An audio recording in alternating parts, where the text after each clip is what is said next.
Hello everyone, मैं आशा करती हूँ आप लोग बहुत अच्छे होंगे और अपने सीटेड एग्ज़ाम की तैयारी बहुत अच्छे से कर रहे होंगे। तो एनसीईआरटी क्लास सीरीज़ जो हमने स्टार्ट किए थे, जहाँ पर हम अभी तक एनसीईआरटी क्लास 7 के सारे चैप्टर्स को कंप्लीट कर चुके। आज उसी सीरीज़ को कंप्लीट करते हुए हम एनसीईआरटी क्लास 8 में पहुँच चुके हैं, जहाँ पर आज हम कंप्लीट करेंगे चैप्टर 1 यानी कि क्रॉप प्रोडक्शन एंड मैनेजमेंट। सो हमारे इस चैनल पर लेट्स क्रैक में आप सभी का स्वागत है। चलिए इस क्लास को स्टार्ट करते हैं। तो इस क्लास को स्टार्ट करने से पहले हम इसके हिस्ट्री के बारे में थोड़ा जानेंगे कि जब मनुष्य क्रॉप प्रोडक्शंस नहीं करते थे तो वो क्या करते थे। तो आप यहाँ पर मैं बताना चाहूँगी कि 10,000 बीसी पहले जो पीपल थे, जो मनुष्य थे उस समय, वो क्या होते थे, घुमक्कड़ होते थे। घुमक्कड़ होते थे, उसे घुमंतु आप बोल सकते हैं, यानी नोमैडिक होते थे। तो वो इसी तरह अपना घूम घूम कर अपने जीवन को यापन करते थे। बट जैसे जैसे उन लोगों को ज्ञान हुआ, समझ आई, तो वो धीरे धीरे क्रॉप प्रोडक्शन करना स्टार्ट की। क्रॉप प्रोडक्शन में उन्होंने क्या किए, अलग अलग टाइप्स के जो क्रॉप्स होते थे उसको एक लार्ज स्केल पर उसे उगाना स्टार्ट किए। क्योंकि आपको पता है कि जब पीपल की संख्या बढ़ेगी तो अनाज की मात्रा भी हमें अधिक चाहिए, है ना। तो इसीलिए हमें फील्ड पर लार्ज क्वांटिटी में क्रॉप्स को प्रोड्यूस करना पड़ा, है ना। जब हम क्या करते हैं, इस तरह से एक टर्म आती है कि क्रॉप एक्चुअली होता क्या है। क्योंकि अगर आप क्रॉप प्रोडक्शंस चैप्टर पढ़ रहे हो तो आपको मालूम होना चाहिए कि क्रॉप होती क्या है, फसल्स क्या होती है। You can say that when plants of same kinds of are cultivated at one place on a large scale, it is called crop. इसे क्या कहा जाता है, क्रॉप कहा जाता है। आप क्या कर सकते हो, आप एक स्मार्ट ट्रिक यूज़ कर सकते हो। क्रॉप मतलब क्या होती है, देखिए इस चैप्टर का नाम है क्रॉप प्रोडक्शंस। तो यहाँ पर देखिए क्रॉप पॉइंट लिखा, वर्ड्स लिखी हुई है। इसका मतलब फसल्स होता है। तो क्रॉप किसे कहते हैं, तो सेम काइंड्स, आपको याद क्या रखना है, सेम काइंड्स क्या होते हैं, प्लांट्स को जब एक साथ ग्रो किया जाता है लार्ज क्वांटिटी में, किस क्वांटिटी में, लार्ज क्वांटिटी में, तो उसे क्या कहा जाता है, क्रॉप कहा जाता है। तो ये टर्म आपको याद रखनी है क्योंकि एग्जाम्स में क्वेश्चंस डेफिनेशंस के आधार पर पूछ सकता है। आपको अलग अलग 4-5 ऑप्शंस दे देंगे और उसमें थोड़ा सा उसको घुमा घुमा के, थोड़ा सा डिफरेंस करके वो क्वेश्चंस पूछ लेगा और बोलेगा विच of the following is the correct definition of crop, so you have to choose the right options. Okay, so इसीलिए आपको याद रखना है when same when plants of same kinds are cultivated at one place on a large scale, it is called crop. जब similar types के पौधों को एक साथ उगाया जाता है बड़े क्वांटिटी में, उसे क्रॉप कहा जाता है। ओके, ये पॉइंट आपका क्लियर हो गया होगा, है ना। देखिए तो इंडिया में ना, India is a very vast country, you know very well. यहाँ की जो क्लाइमेट कंडीशंस है ना, वो काफ़ी चेंजेबल है। कभी आपको हाई टेम्परेचर दिखेगी, कभी ह्यूमिडिटी दिखेगी, कभी आपको रेनफॉल वेरी दिखेगा from one, you know very well. इस तरह से क्या होते हैं, सीजन्स जो होते हैं ना, one place to another place क्या करते हैं, वो वेरी करते हैं, है ना। तो इस बेसिस के आधार पर यहाँ पर क्या है कि different different types of ground जो क्रॉप है वो ग्रो किए जाते हैं। But despites of this types of like diversity in India, हम लोगों ने जो क्रॉप प्रोडक्शंस हैं इंडिया पे, उसे टू सीजन्स के बेसिस पे टू कैटेगरी में डिवाइड किए हैं। वो टू कैटेगरी कौन से हैं, पहला जो कैटेगरी आपको यहाँ पर देखने को मिलेगा, this is kharif crops, and दूसरा जो है आपका रवि क्रॉप्स। वेरी इंपॉर्टेंट, ठीक है। यहाँ से क्वेश्चंस डायरेक्ट आएगा, आप लिख के ले लो, आप मार्क कर लो मेरे बात को। ओके, हमको सबसे पहले जानना पड़ेगा कि खरीफ फसल्स क्या होती है। देखिए खरीफ फसल्स को ना, यू नो यहाँ मॉनसून फसल्स भी कहा जाता है, यानी रेनी सीजन्स क्रॉप भी कहा जाता है। तो जब हमारे इंडिया में रेनी सीजन्स का जो टाइम होता है, उसी समय हमारा जो खरीफ जो क्रॉप्स है उसका प्रोडक्शंस किया जाता है। इसका जो टाइम टेबल है ये है आपका जून से सितंबर। तो आपको याद रखना पड़ेगा कि खरीफ क्रॉप्स जो होते हैं वो रेनी सीजन्स में उगाए जाते हैं, ठीक है। दिस टाइप ऑफ जो प्लांट्स होते हैं ना, इसको हाई क्वांटिटी में क्या चाहिए, वाटर चाहिए। वाटर के साथ इसको ह्यूमिडिटी भी चाहिए। दैट्स वाई ये इस टाइप के जो क्रॉप्स होते हैं वो रेनी सीजन्स में उगाए जाते हैं। देखिए यहाँ पर क्लियरली मेंशन है, require high temperature and plenty of water, means अधिक से अधिक मात्रा में क्या चाहिए, वाटर्स चाहिए।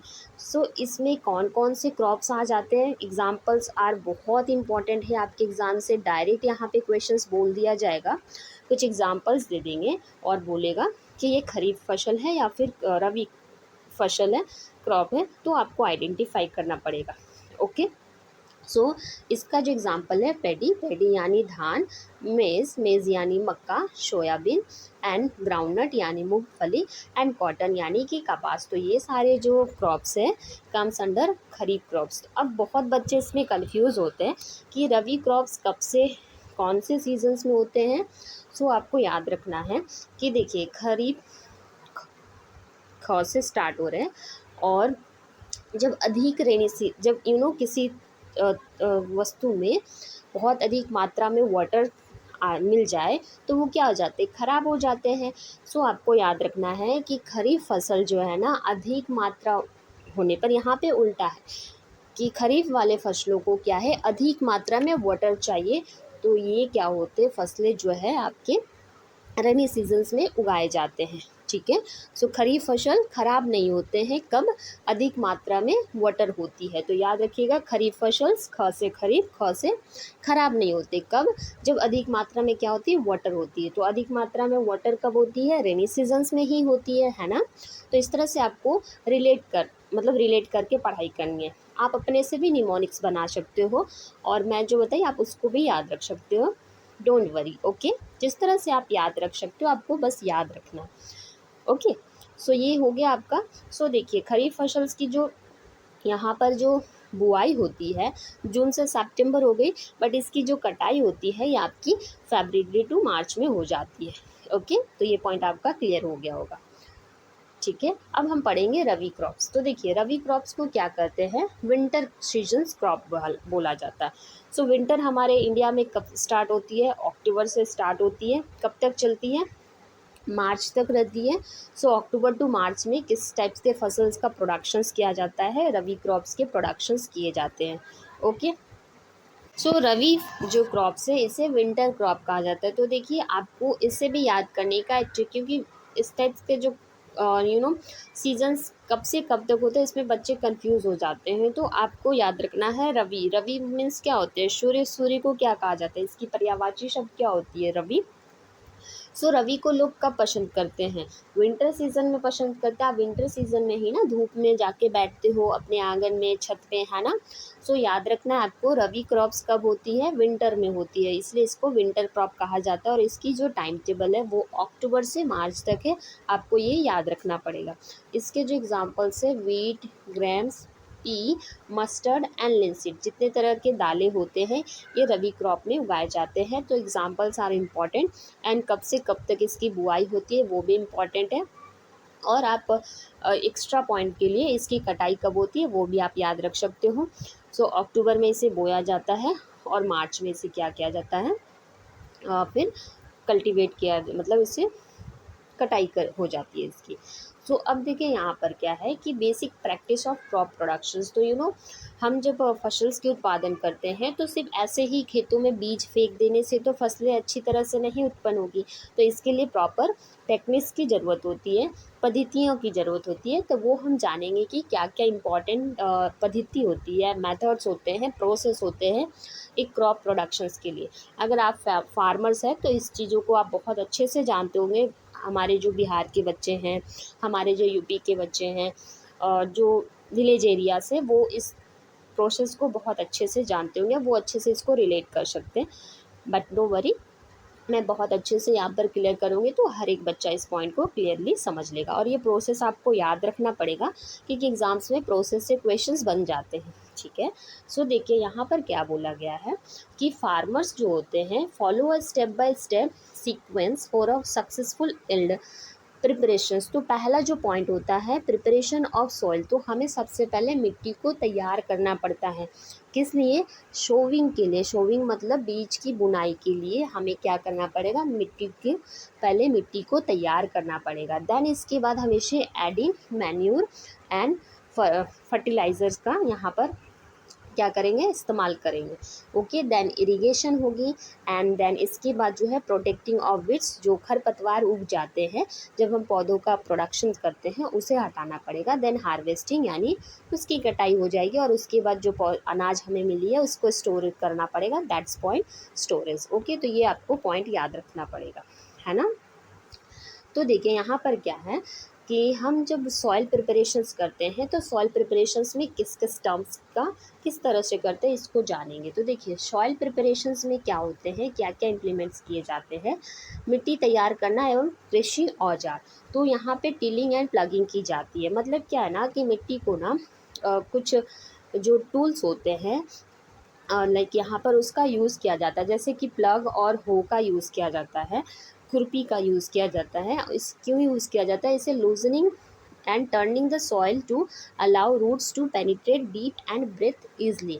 सो क्या होते हैं कि जो पौधे हम उसमें डालेंगे मिट्टी में, उस अगर वो मिट्टी न मतलब भुरभुरा रहेगा, वो मतलब लूजन रहेगा, हल्की रहेगी, और तो वहाँ पे क्या होगा, जब उस बीज को हम उसको डालेंगे तो उसकी जो जड़ें हैं ना पौधे की, वो अंदर तक जाएगी, और अंदर तक जाएगी तो अच्छे से उसे न्यूट्रिशन मिलेगा और वो मिट्टी को पकड़ के रखेगा, जिससे कि वो जो पेड़ है ना वो काफ़ी समय तक स्ट्रांगली खड़ा रहेगा, है ना।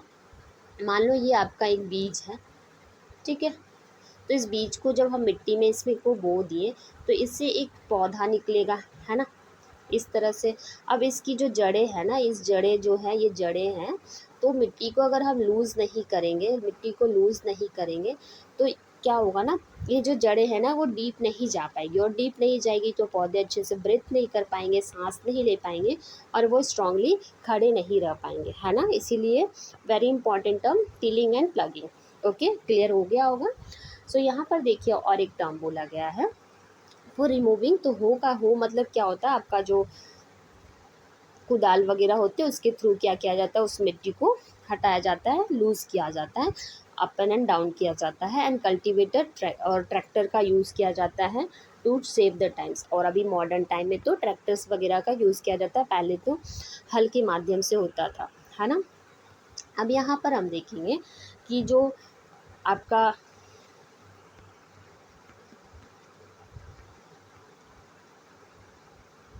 ठीक है, तो अब हम यहाँ पर नेक्स्ट पॉइंट देखेंगे कि मैन्योर क्या होते हैं और फर्टिलाइजर्स क्या होते हैं। तो देखिए मैन्योर क्या है, एग्जाम्स में पूछा जाता है, तो ये ऑर्गेनिक एंड नेचुरल सब्सटेंसेस होते हैं, ये नेचुरली प्रोड्यूस होते हैं from decomposed plants and animals waste. जो एनिमल डक्स हो गया है और वेस्ट पार्ट ऑफ घरों के जो वेस्ट पार्ट होते हैं, वेस्ट प्रोडक्ट्स होते हैं, उससे तैयार होती है। तो ये नेचुरली प्रिपेयर होती है, provide extensive humus to the soil, और ये जो है ना अधिक मात्रा में क्या करते हैं, प्रचुर मात्रा में ह्यूमस प्रोवाइड करते हैं प्लांट्स को। तो it's all about manure. Okay, now comes on fertiliser. So fertiliser क्या है, ये फर्टिलाइजर जो केमिकली प्रोड्यूस होता है, आपको याद रखना है मैन्योर नेचुरली और फर्टिलाइजर जो है chemically. Inorganic salts manufactured in factories, इसमें क्या होते हैं, एनपी का मात्रा बहुत अधिक होता है। एनपी की मीन्स मतलब nitrogen, phosphorus and potassium, but give no humus, और इसमें ह्यूमस की मात्रा कम होती है। इसमें न्यूट्रिशन ज़्यादा होता है बट ह्यूमस की मात्रा कम होती है। नाउ क्रॉप रोटेशन क्या होता है, सो ग्रोइंग डिफरेंट क्रॉप्स अल्टरनेटिवली, मतलब क्या है ना कि खेतों की उर्वरकता को बनाए रखने के लिए हमें ना एक ही टाइप के फसल्स को लंबे समय तक एक ही खेत में नहीं उगाना चाहिए। इससे क्या होता है कि वहाँ की जो उर्वरकता है वो कम हो जाती है, इसीलिए हमें चेंज करके फसलें उगानी चाहिए। रोटेशन मीन्स वही आज हमने अगर मान लो गेहूं की खेती की तो नेक्स्ट टाइम हमें उसमें धान की खेती करनी चाहिए, है ना। सो यहाँ पर क्या है, लेगुम्स आफ्टर वीट्स। तो देखिए यहाँ पे लेगुम्स की तैयारी मतलब उत्पादन करने के बाद हमें गेहूं की खेती करनी चाहिए। To naturally replenishing replenish nitrogen via symbiotic rhizobium bacteria in root nodules. तो आपको पता है लेguम्स के जो पौधे होते हैं उनकी जड़ों में क्या होते हैं, राइजोबियम बैक्टीरिया पाए जाते हैं, जो नाइट्रोजन्स की जो कमी है इसे पूरा करता है। ओके, जो पांचवा पॉइंट है इरिगेशंस। इरिगेशन मतलब क्या होती है, सिंचाई। सिंचाई की विधियाँ, सिंचाई इन मीन्स कि जो आप क्रॉप प्रोडक्शंस कर रहे हो उसमें हमें पौधों को अच्छी ग्रोथ देने के लिए वाटर की ज़रूरत पड़ेगी। सो वाटर का जो अरेंजमेंट्स होता है, वाटरिंग प्रोसेस इज कॉल्ड सिंचाई। सो इसमें अलग अलग तरह के यू नो प्रोसेस है, ट्रेडिशनल मेथड्स हैं, स्प्रिंकल मेथड है, ड्रिप सिस्टम्स है। तो ट्रेडिशनल मेथड्स का नाम आपको याद रखना पड़ेगा। मोट is a type of traditional method.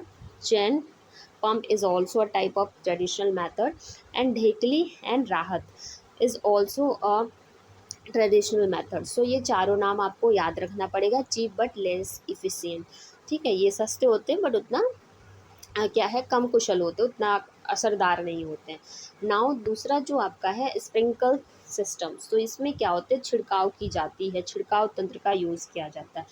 Spray water like rain, highly effective on uneven lands and Sandy soils. तो यहाँ पर जहाँ पर अनइवन लैंड्स होते हैं, ऊंच नीच ज़मीनें होते हैं, वहाँ पर स्प्रिंकल सिस्टम का यूज़ किया जाता है। ठीक है, मान लीजिए ये आपके पौधे हैं,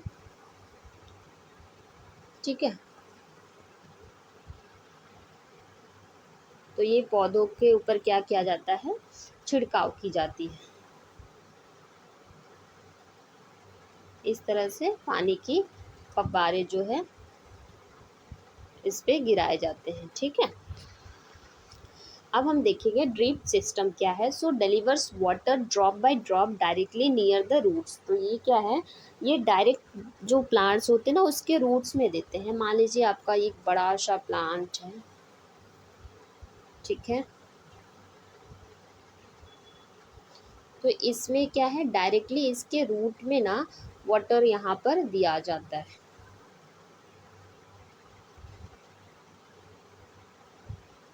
डायरेक्टली यहाँ पर इसके रूट में क्या दिया जाता है, वाटर दिया जाता है। ठीक है, इस तरह से आप लेके चलो। ओके, अब हम देखेंगे नेक्स्ट पॉइंट जो है wheat production and harvesting and storage. तो देखिए हमने किस किस प्रोसेस से हमें क्रॉप्स उगाना है वो हमने देख लिया, पानी भी हो गई। अब क्या है कि जब पौधे ग्रो करते हैं तो उसमें क्या होते हैं, कुछ खरपतवार अनचाहे जो पौधे होते हैं छोटे छोटे वो उगाते हैं, तो उन्हें हमें साफ करना पड़ेगा। तो इसे कहा जाता है वीड। वीड का प्रोडक्शन किस तरह से कर सकते हैं, हार्वेस्टिंग एंड स्टोरेज। तो क्या होते हैं ना, वीडिंग क्या होती है, रिमूविंग अनवांटेड प्लांट्स। तो छोटे छोटे ना पौधे उगाते हैं तो उससे हमें हटाना पड़ता है। किसका हम यूज़ करते हैं, वीडीसाइड्स का यूज़ करते हैं। एग्जाम्पल्स है 2,4-D। सो यहाँ पर जो 2,4-D है ये क्या है, आपका एक वीडीसाइड है। तो इसका जो फुल फॉर्म है आप याद रख सकते हो, इसको बोला जाता है डाइक्लोरोफिनॉक्सी एसिटिक एसिड। ओके, इसे क्या कहा जाता है, डाइक्लोरो, यहाँ पे इसे कहा जाता है, एक second, dichloro phenoxy phenoxy acetic acid. Okay, ये आप याद रखिएगा इसका फुल फॉर्म।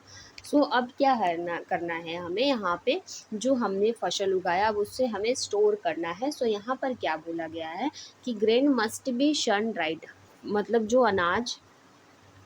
अनाज हमने उत्पाद किए, यहाँ पर जो प्रोडक्शन किया गया है उसे क्या कहा जाता है, पौधों को अनाजों को धूप में सुखाया जाता है। टू रिड्यूस, उसमें जो मॉइस्चर होती है, उसमें जो नमी होती है उसे सुखाया जाता है। प्रिवेंट माइक्रोबियल अटैक, ताकि उसमें छोटे छोटे जो माइक्रोब्स है वो उसकी मतलब वो प्रोड्यूस ना हो जाए। Stored on a large scale in silos and granaries, इसे क्या कहा जाता है, अनाज भंडारों में इसे रखा जाता है। ओके, सो अब हम स्टार्ट करते हैं इसके टॉप 10 PYQs। देखिए आपको अगर ये क्लास अच्छी लग रही है, आपके कंसेप्ट क्लियर हो रहे हैं, तो आप वीडियो को ज़रूर लाइक कीजिएगा और चैनल को सब्सक्राइब ज़रूर कर लीजिएगा, ताकि आगे की जो भी अपडेट्स है वो आपको मिलती रहे और अपनी सीटेट के एग्ज़ाम की तैयारी आप फ्री हमारे साथ कर सकते हो। और आपके जो भी डाउट्स बनते हैं आप हमें कमेंट बॉक्स में ज़रूर बताइएगा। और मेक श्योर आप अपना नोट्स बनाइए और उसको डेली रिवाइज़ कीजिए। इसके पहले मैंने ना NCERT जो सीरीज़ स्टार्ट की हो उसमें आपका क्लास 6 और 7 की सारे जो साइंस के चैप्टर है वो कंप्लीट कर दिए, तो आप उसको ज़रूर देखिएगा। हमारे लेट्स क्रैक के चैनल पे जाकर वीडियो सेक्शंस पे जाके आप देखिएगा, आपको सारे सीक्वेंस में मिल जाएंगे। ओके, तो देखिए पहला जो क्वेश्चन है, identify the correct sequence of agriculture practices implemented by farmers to ensure a good yield. तो क्या बोला गया है, किसान द्वारा अच्छी उपज सुनिश्चित करने के लिए अपनाए जाने वाले कृषि पद्धतियों के सही क्रम की पहचान कीजिए। ये अभी हम आपको बताए थे, है ना, कि आपको मालूम होना चाहिए। तो इसके हम ऑप्शंस को अच्छे से पढ़ेंगे। देखिए क्वेश्चंस को अच्छे से पढ़िए, वीडियो को पहले पॉज कर लीजिए और क्वेश्चंस को खुद से पढ़िए और इसका आंसर क्या होगा पहले खुद से देने की कोशिश कीजिए। और टॉप 10 क्वेश्चंस जो मैं करवा रही हूँ इसमें आपका स्कोर कितना बन रहा है आप हमें कमेंट बॉक्स में ईमानदारी से बताइएगा। बिल्कुल भी हेजिटेट नहीं करनी है, बिल्कुल भी शर्म नहीं करनी है, क्योंकि अगर आप अभी तैयारी करोगे तो ही जाके सिलेक्शन आपका होगा, है ना। क्योंकि ये एनसीईआरटी है, अगर आप एनसीईआरटी का किताब पूरा नहीं पढ़ पा रहे हो तो इस क्लास को देख लेते हो तो ये इनफ है आपको सीटेट क्वालिफाई करने में। आप आराम से 120 टारगेट कर सकते हो, साइंस का तो कोई टेंशन ही नहीं लेना आपको। ओके, तो देखिए, तो मैंने आपको क्या बताया था, सबसे पहले हम क्या करते हैं, टिलिंग करते हैं, है ना। देन क्या करते हैं, शोविंग करते हैं, बीजों की बुआई करते हैं, देन मैन्योरिंग, इसमें खाद ऐड करते हैं, फिर इरिगेशन करते हैं और देन फिर हार्वेस्टिंग करते हैं। तो हमारे हिसाब से तो ये आपका ऑप्शन होना चाहिए। देखते हैं इसका राइट आंसर क्या है। तो इसका जो राइट आंसर है येस, ऑप्शन बी जो है इसका करेक्ट आंसर है। ओके, ठीक है। सो देखिए यहाँ पर बोला भी गया है कि before planting anything the soil must be prepared by turning the end loosening it. तो लूजनिंग में क्या किया जाता है, टिलिंग एंड प्लगिंग की जाती है। Once the soil is loose, जब मिट्टी जो ये हो जाती है, भुरभुरी हो जाती है, सो यहाँ पर क्या होती है, हेल्दी सीड्स जो होती है इसमें क्या किया जाता है, प्लांटेड किया जाता है, यानी शोविंग की जाती है, बुआई की जाती है। Nutrients are then added to the soil, soil में मिलाया जाता है, ठीक है। एंड देन यहाँ पर क्या होता है, वाटरिंग यानी इरिगेशन की जाती है। And finally when the crop mature हो जाता है, दे आर कट यानी हार्वेस्टिंग की जाती है। Therefore the sequence is B logically correct. Next question हम देखेंगे। यहाँ पर आपका क्वेश्चन जो है, लेगुमिनस प्लांट्स जो होते हैं help in replenishing soil with nitrogen. Which of the following microorganisms lives in symbiosis inside their root nodules to fix atmospheric nitrogen? तो यहाँ पे बोला गया है कि जो फलीदार पौधे होते हैं उसकी मिट्टी में जो नाइट्रोजन की पूर्ति में कौन सा माइक्रोब्स क्या करते हैं, मदद करते हैं। तो इनमें कौन सा माइक्रोब जो है वो मदद करता है। तो इसके क्वेश्चंस को हम अच्छे से पढ़कर इसके ऑप्शंस को देखेंगे। तो क्या लैक्टोबैसिलस हो सकती है, क्या राइजोबियम हो सकता है, या स्पाइरोगायरा या पेनिसिलियम। देखिए पेनिसिलियम तो होगा नहीं, है ना, क्योंकि ये आता नहीं है इसमें। स्पाइरोगायरा भी होगा नहीं। लैक्टोबैसिलस तो आपके लैक्टिक एसिड से रिलेटेड है यानी मिल्क से रिलेटेड है। तो इसका जो करेक्ट आंसर हो जाएगा हमारा ऑप्शन बी हो जाएगा। आपको एलिमिनेशन मेथड भी यूज़ करना पड़ेगा। Rhizobium is a bacterium that shares a symbiotic mutually beneficial relationship with leguminous plants. Okay, ठीक है। सो नेक्स्ट क्वेश्चन हम देखेंगे। इस क्वेश्चन का जो तीसरा नंबर क्वेश्चन है आपका, consider the following statement about kharif fossils. Kharif crops के बारे में हमें यहाँ पर बताना है। तो देखिए हमने आपको बताया था कि आपको खरीफ फसल्स के बारे में अच्छे से पॉइंट को याद करना। तो देखिए यहाँ पर क्या बोला गया है, they are generally sown in winter season. क्या खरीफ फसल को विंटर सीजन में बोया जाता है, सोच कर बताइए। Paddy, maize and cotton are examples of kharif crops. क्या इसके एग्जाम्पल्स हो सकते हैं, ये सोचो आप। They require a large amount of water. क्या इसे अधिक मात्रा में पानी चाहिए। सो यस, यहाँ पर जो इसका जो ऑप्शन बी है या फिर सी है ये करेक्ट है। बट ये क्या है, विंटर में नहीं उगाए जाते। खरीफ फसल खराब नहीं होते हैं कहाँ पर, जहाँ पर अधिक मात्रा में, यानी कब, कौन से सीजन में अधिक मात्रा में वाटर चाहिए। तो अधिक मात्रा में वाटर कब आती है, रेनी सीजन्स में। And that's why kharif fossils को मॉनसून फसल्स भी कहा जाता है। सो यहाँ पर हम ऑप्शंस को देखेंगे। देखिए ऑप्शंस क्या बोला गया है, 1 and 2 ओनली। सो देखिए 1 तो गलत है ना। तो ये वाला भी ऑप्शंस गलत ही हो जाएगा क्योंकि 2 तो है बट 1 नहीं है। 1 and 3 तो 1 वाले हम सारे को रॉन्ग कर सकते हैं। यहाँ पर भी 1 है। सो हमारा जो राइट आंसर हो जाएगा only option C is the correct answer. तो इस तरह से आपको एलिमिनेट करना पड़ेगा। So you can see here see here, यहाँ पे जो ऑप्शन 3 है यानी सी ऑप्शन से करेक्ट है। ठीक है, देखिए यहाँ पर kharif crops are monsoon crops sown at the beginning of the rainy season June to September and high temperature, high humidity and massive amount of rainfall चाहिए। तो इसमें धान, मेज, कॉटन ये सारे क्रॉप्स जो है उगाए जाते हैं। नेक्स्ट क्वेश्चन नंबर 4 पढ़ेंगे यहाँ पर हम। In water scarce reasons which modern method of irrigation is highly recommended, delivers water drop by drop directly near the roots of the plants. So it's obvious ये आपका ड्रिप सिस्टम हो जाएगा। Option B is the correct answer. यहाँ पर next question हम देखेंगे। Next question जो है 5वां number question, a science teacher. देखिए इस तरह के क्वेश्चंस एग्जाम्स में आते हैं, बहुत इंपॉर्टेंट है आपका, ठीक है। इस तरह से ऑब्जर्वेशन मेथड के क्वेश्चंस आते हैं। So a science teacher asked students to separate healthy seeds from damage off, wait 1 second, questions छिप जा रहे हैं। Damage once the students put the seeds in a beaker filled with water, what will be the observations? तो इसमें क्या observe बच्चे करते हैं आपको ये बताना है। सो यहाँ पर क्या होगा, all seeds will sink to the bottom. क्या सारे जो बीज है वो जो खराब है अच्छे वो सारे डूब जाएंगे? क्या ये हो सकता है? सोच कर बताओ। Healthy seeds will float and damaged seeds will sinks. तो यहाँ पर क्या बोला है, स्वस्थ बीज जो है वो तैरेगी और क्षतिग्रस्त बीज डूब जाएगी। ये हो सकता है क्या? सोचो जरा आप। Damage seeds will float because they become hollow and all seeds will float on the surface. तो देखिए मेरे ख्याल से जो इस ये तो ऑप्शन होगा नहीं। ऑल वाले तो देखिए इस तरह से होंगे नहीं, हम इसे एलिमिनेट कर सकते हैं। और देखिए हेल्दी जो सीड्स होते हैं वो फ्लॉट करेंगे, ऐसा होगा नहीं, क्योंकि हमें पता है कि जब आपके घरों में आपने अनाज देखा होगा, आपके घरों में बॉटल्स में जार्स में चने वगैरह रखे जाते हैं, या फिर गेहूँ वगैरह होंगे या चावल वगैरह होंगे या धान होंगे आपके। आप अगर फार्मर्स हो तो इवन नॉर्मल पीपल के भी घर में अनाज बहुत सारे स्टोर होते हैं, है ना। महीनों भर के राशंस घरों में रहते हैं, हफ्तों भर के राशंस घर में ला के रखे जाते हैं, है ना। तो देखिएगा समवेयर क्या होते हैं, उसमें फंगस लग जाते हैं या फिर कीड़े लग जाते हैं, तो खोखले हो जाते हैं वो, है ना। तो जब उसे हम पानी में डालते हैं तो वो ऊपर तैरती है, जो खराब हो जाती है, और जो अच्छे रहते हैं वो नीचे बैठ जाती है। तो ये आपका करेक्ट आंसर है। तो आप सॉरी, इसका जो ऑप्शन,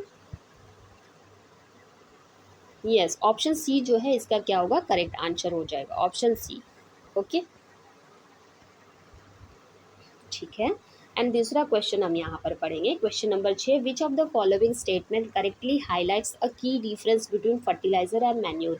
सो फर्टिलाइजर और मैन्योर में क्या अंतर है वो हमें जानना पड़ेगा। तो हम आपको बताए थे, आप अगर अच्छे से पढ़े हुए तो इसका आंसर आप बहुत ही आसानी से दे सकते हो। तो इसके चलिए क्वेश्चंस को अच्छे से पहले ऑप्शंस को पढ़ते हैं। देखिए इसमें जो करेक्ट आंसर जो होगा यहाँ पर क्या हो जाएगा आपका, मैन्योर इज प्रिपेयर्ड फैक्ट्रीज तो नहीं, फर्टिलाइजर और नेचुरल, ये क्वेश्चंस ऑप्शंस तो इनकरेक्ट है, क्योंकि फर्टिलाइजर तो फैक्ट्री में प्रोड्यूस होता है। देखिए फर्टिलाइजर फॉर से फैक्ट्री, सो ये तो एलिमिनेट हो गया। Fertiliser produce lots of humus to the soil, no ये भी नहीं होगा, क्योंकि मैन्योर ज़्यादा प्रोड्यूस करता है फर्टिलाइजर के कंपेरिजन में। Manure is prepared in factories, this is also wrong. Fertilizer are rich in plant nutrients like NPK, while manure is relatively less rich in plant nutrients. Yes, this is the correct answer. Okay, so option D. यहाँ पर हम next question देखेंगे, question number 7। देखिए questions थोड़े आपको बड़े लग रहे होंगे, बट एग्जाम्स में इस तरह के क्वेश्चंस आते हैं। Read the given statement and select the correct option. Statement A बोला गया, which compete with crop plants for space light nutrients and water. क्या ये एक सही स्टेटमेंट है? Option B, weedicides like 2,4-D affect both weeds and main crop equally. क्या ये आपका करेक्ट आंसर है? तो ये तो हमने अभी आप पढ़ाएं है ना आपको अभी हम, तो ये हो सकता है आपका स्टेटमेंट 1 तो करेक्ट है, right. Statement 1 is correct, but यहाँ पर इस ये थोड़ा सा इक्वली नहीं इफेक्ट करता है। तो यहाँ पर जो ऑप्शन हो जाएगा आपका, option A is true and B is false. Okay, ये करेक्ट होगा। आप देखिएगा इसके एक्सप्लेनेशंस को थोड़ा पढ़ लीजिएगा, वीडियो थोड़ा लेंदी हो जाएगा तो बच्चे बोर हो जाते हैं, है ना। तो इसके एक्सप्लेनेशंस को थोड़ा आप यहाँ पर पढ़ लीजिएगा।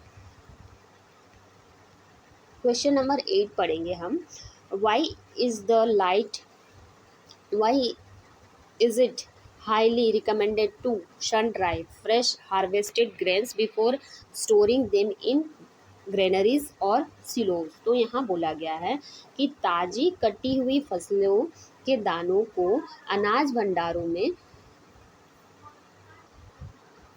या साइलों में रखने से पहले धूप सुखाने की आवश्यकता सुखाने की अत्यधिक सिफारिश क्यों की जाती है? तो इसका जो राइट आंसर हो जाएगा, ऑप्शंस को अच्छे से पढ़िए। टू इंक्रीज देयर वेट, क्या वजन बढ़ाने के लिए? नहीं, ये तो हो नहीं सकता है। To change their colour for market appeal, no, ये भी नहीं होगा। To reduce the moisture content and prevents microbial growth, yes, this is the right option of this question. So हमें ऑप्शन सी करेक्ट करना पड़ेगा, है ना। नेक्स्ट क्वेश्चन हम देखेंगे, question number 9। Which agricultural tool is especially designed to perform both the task of loosening the soil and removing weeds simultaneously? तो इसमें कौन सा आंसर आपका हो जाएगा? तो यहाँ पर जो आपका ऑप्शन हो जाएगा, क्या सीड ड्रिल्स होंगे, होंगे, या कॉम्बाइन होंगे, या फिर सिलोस होंगे? तो सिलोस तो होगा नहीं, क्योंकि यहाँ पर अनाज को स्टोर किया जाता है। कम्बाइन नाम का कोई चीज़ हमने पढ़ा नहीं। सीड ड्रिल्स बीज वेदन तो होगा नहीं, है ना। सो हमारा जो राइट आंसर हो जाएगा हो का यूज़ किया जाता है। ओके, इस चैप्टर का लास्ट क्वेश्चन वेरी इंपॉर्टेंट आपके एग्जाम के लिए। Show continuous plantation of crop in the same field year after year leads to, क्या होता है? मतलब क्या होता है, एक ही खेत में साल दर साल लगातार फसलों की बुआई करने से क्या होता है? Increase the fertility of the soil, ये तो नहीं होगा, है ना। Depletion of specific nutrients in the soil, yes, this is the right. So increase in, ये तो होगा नहीं, हमें तो राइट आंसर मिल गया। हमारा जो राइट आंसर है option B is the right. Okay, so ये रहा आज का पूरा कंप्लीट चैप्टर, जहाँ पे हमने थ्योरी और इससे रिलेटेड जो एमसीक्यूज़ बन सकते हैं या फिर जो बन चुके हैं उन सभी एमसीक्यूज़ को हमने कंप्लीट कर दिए हैं यहाँ पर। सो ये आपका क्रॉप प्रोडक्शन एंड मैनेजमेंट का कंप्लीट चैप्टर हुआ। क्विक रिविजन्स के लिए आप अगर इसको एक बार अच्छे से देख लेते हो और इसके नोट्स को प्रिपेयर कर लेते हो और उसको फिर रिवाइज़ कीजिए, तो आपके सारे डाउट्स क्लियर हो जाएंगे। स्टिल आपकी कोई भी डाउट्स आते हैं तो आप हमें ज़रूर बताइए कमेंट बॉक्स के माध्यम से।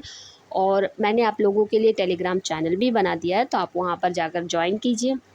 आपको इसकी पीडीएफ चाहिए तो हमें कमेंट बॉक्स में बताइएगा, और वीडियो को लाइक ज़रूर कीजिए और सब्सक्राइब कर लीजिए, ताकि आपको इसी तरह के अपडेट्स मिलती रहे, इसी तरह की क्लासेस मिलती रहे। और मिलते हैं नेक्स्ट चैप्टर में। अगेन एनसीईआरटी क्लास 8 साइंस की चैप्टर्स को हम कंप्लीट करेंगे। सो मिलते हैं नेक्स्ट वीडियो में। Thank you so much. अपनी पढ़ाई अच्छे से कीजिए। Have a nice day.